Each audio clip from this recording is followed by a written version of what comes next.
Hello everyone and welcome back to episode 14 of my investment journey.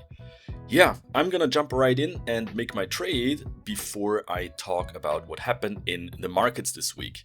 So let's go ahead once again and look at the MSCI emerging markets here. We have €1,000 ready and we're gonna type that in here, review the order and buy. Boom! I think that worked. Let's check it all out. Perfect. Yeah, quick and easy. That's how you do it. So let's go to my overall portfolio here and you can see that we're up to 14,800. Yeah, I really can't complain. We're up again. I know the week was a little bit turbulent. We were up quite a bit more during the week. Again, we are this close to €1,000 in paper profit. But hey, we're still up week on week. So yeah, fantastic result overall, up 6% in total, cannot complain. Okay, perfect. Now let's look at what happened in the markets. All right, so here we are at the dashboard. You can see the performance of the individual countries. That's the end of the week view. Of course, the week itself was quite volatile. We're gonna get into that. But overall result is MSCI World is up 0.32% and the MSCI Emerging Markets outperformed it and is up 1.64%. Okay, so what happened in the markets? So I'm really gonna just talk about the US and maybe a few other smaller things. The US had a volatile week. Large cap technology stocks suffered their worst week since November. And it's all about worries about the disruptive potential of AI. So is AI as disruptive as valuation suggests? And the worries also are about potential overinvestment. So a lot of those companies, the tech companies especially, they're investing a lot of money and investors maybe have doubts that there's a return on that investment. Other than that, I think that it tends to be more positive news here. Manufacturing activity rebounds. So the result is that the technology stocks were punished and the Nasdaq actually is down 1.8% and the S&P 500 finished little changed, okay? But the mid-cap index and the Russell 2000, they posted solid gains. And that's really the story of the week. Tech stocks were punished and non-tech stocks, they benefited. And that also extends to the country level view. Look at it.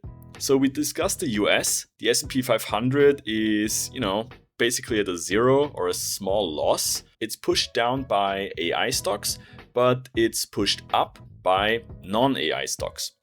The other countries here in the world ETF, they are not as AI exposed as the US, and so they're all up.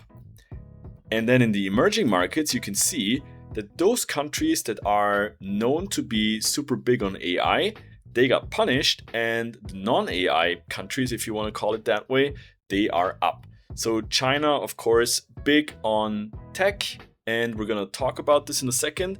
Taiwan, obviously, TSMC, and South Korea. I talked last week about South Korea's fearless investment into AI despite concerns about a bubble. And then you got India, Brazil, Mexico. They're not known to be AI powerhouses and they're up, okay? So yeah, what you can see here in Europe 600 index gained 1%. Optimism about the Eurozone economy underpinned investor sentiment.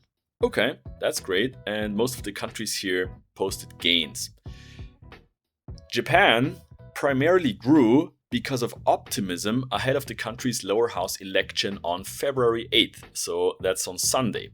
But of course, there's also this point here, investors grew concerned about the potential for innovative artificial intelligence technologies, so that's the negative part here, but the positive news about the elections seem to have dominated. And in China, here ended the week lower, volatility in commodity markets. So China is also big on commodities and weakness in tech stocks. So that is evidenced here by the results. China down. Yeah, this is the situation with stocks. But I think one of the most interesting or funny stories is Bitcoin. So I'm not investing in cryptocurrencies, at least at the moment, and I always saw this as speculation.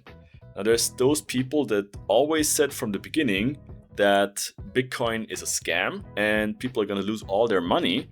Now too many people got too rich to fully buy into that narrative, but to me at least, it does seem like a totally speculative story. And then the optimists, the crypto evangelists, they always say, there's so many use cases, this will change the world, and HODL to the moon and all of that. I never really bought into that. I thought a lot of that was made up. Cryptocurrency came alongside the whole blockchain topic. And, who says that can't die? Of course it can. I mean, NFTs, they're completely dead. So yeah, what happened here is that there was a huge sell-off. And in the last week alone, we're down 12%. And that's only after there was a little bit of an end of the week rally.